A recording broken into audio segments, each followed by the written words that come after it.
कहते हैं पड़ोसी खुशहाल होना चाहिए, अगर पड़ोसी गलत है तो फिर हमेशा तनाव की स्थिति बनी रहती है। कुछ ऐसा ही मामला इजराइल के साथ हो रहा है। वैसे तो आबादी और क्षेत्रफल में यह देश बहुत छोटा है, लेकिन सैन्य तौर पर काफी ताकतवर है, जिस वजह से वो हर हमले का मुंहतोड़ जवाब दे देता है। इस बार भी हमास पर अब कहर बनकर टूटा है इजराइल। दरअसल मौजूदा समय में इजराइल की आबादी करीब 98 लाख है। आबादी में इजराइल हमारे देश के उत्तराखंड राज्य से भी कम है। उत्तराखंड की आबादी करीब 1 करोड़ 14 लाख की है। और अगर हम क्षेत्रफल की बात करें तो इजराइल का क्षेत्रफल 22,145 वर्ग किलोमीटर है, जबकि इससे ज़्यादा तो भारत के मणिपुर का क्षेत्रफल है, जो कि करीब 22,327 वर्ग किलोमीटर का है। इतना छोटा देश होने के बावजूद इजराइल की तरफ कोई भी आंख उठाकर नहीं देख सकता। इसकी वजह यह है कि इजराइल की सेना और उसकी हाईटेक टेक्नोलॉजी ये इतनी एडवांस है कि कोई सोच भी नहीं सकता कि इनकी तरफ आंख उठाकर देखें। खैर, तब भी हमास ने हिमाकत की।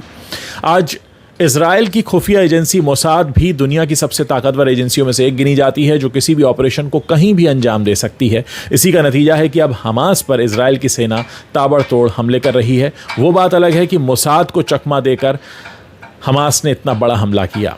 वैसे इजराइल की ताकत भी काफ़ी पुरानी है। आपको बता दें, इजराइल हर तरफ से दुश्मनों से घिरा हुआ है, लेकिन उससे अब तक जो भी भिड़ा उसे शिकस्त मिली।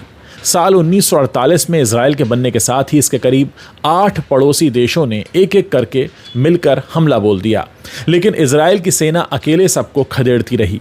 कहा जाता है कि एक साथ मिलकर 8 देशों की सेना भी इजराइल के सामने टिक नहीं पाई थी। दरअसल इजराइल एक यहूदी देश है और इसके तमाम पड़ोसी देश मुस्लिम हैं। अधिकतर पड़ोसी देशों से इजराइल की दुश्मनी है, जो कभी भी उस पर हमले के लिए तैयार रहते हैं। इजराइल करीब 13 मुस्लिम देशों से घिरा हुआ है, जिनमें मिस्र, Iraq, Algeria, Kuwait, Syria, Jordan, Lebanon, Libya, Morocco, Saudi Arab, फिलिस्तीन, सूडान और ट्यूनीशिया जैसे देश शामिल हैं। इजराइल और फिलिस्तीन की पुरानी दुश्मनी ही आप जानते हैं। फिलिस्तीन की ज़मीन पर ही इजराइल बसा हुआ है। करीब 23 लाख फिलिस्तीन नागरिकों को रिहाइश का ठिकाना मिला है गाज़ा पट्टी के रूप में, और वहीं से हमास ने साल 2007 में अब इस पर कब्जा भी कर लिया था।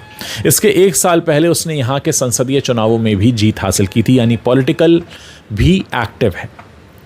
2021 में भी एक बार बहुत तनाव बढ़ गया था। साल 2021 में इजराइल और हमास के बीच तनाव के हालात बन गए थे, जिसके बाद मिस्र, कतर और संयुक्त राष्ट्र की मध्यस्थता से हालात को सामान्य किया गया। दोनों में इस बात पर सहमति बनी कि गाजा में रह रहे लोगों को इजराइल में काम करने की इजाज़त मिलेगी, बदले में हमास को सीमा पर शांति कायम रखनी होगी।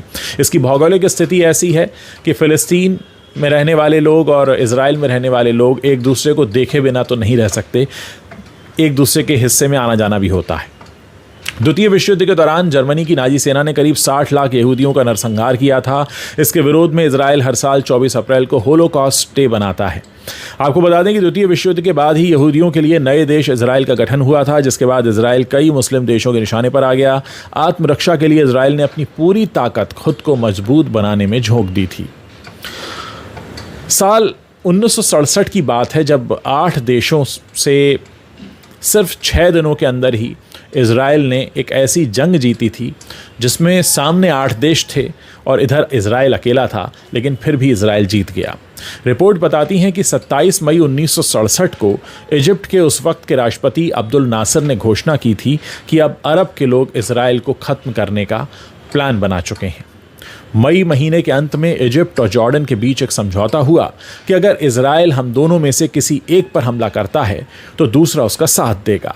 जून में इजराइल इजिप्ट सीमा पर युद्ध शुरू हो गया था और जल्द ही ये कई और अरब मुल्कों तक फैल गया, और जाहिर है कि सब के सब इजराइल के खिलाफ थे।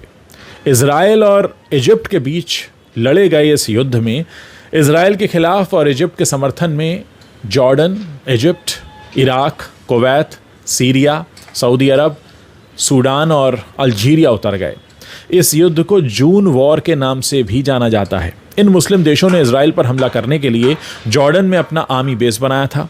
हमले का पूरा प्लान तैयार था, लेकिन उससे पहले ही इजरायली एयरफोर्स ने 5 जून के दिन इजिप्ट के करीब 400 फाइटर जेट्स पर हमले करके उसे उड़ा दिया।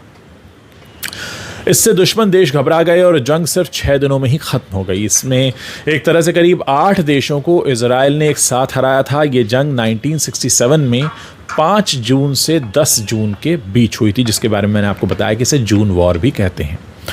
इजराइल प्लान बनाने में माहिर है। इजराइल का मानना था कि अगर उसे जीतना है तो पहले ही हमला करना होगा।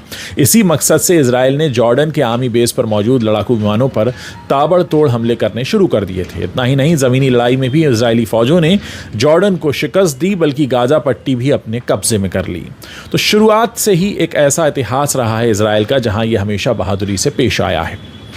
8 देशों को जब अकेले इजराइल ने झटका दिया था तो इस युद्ध में इजराइल के करीब 1000 सैनिक भी मारे गए थे, जबकि 4500 घायल हुए थे।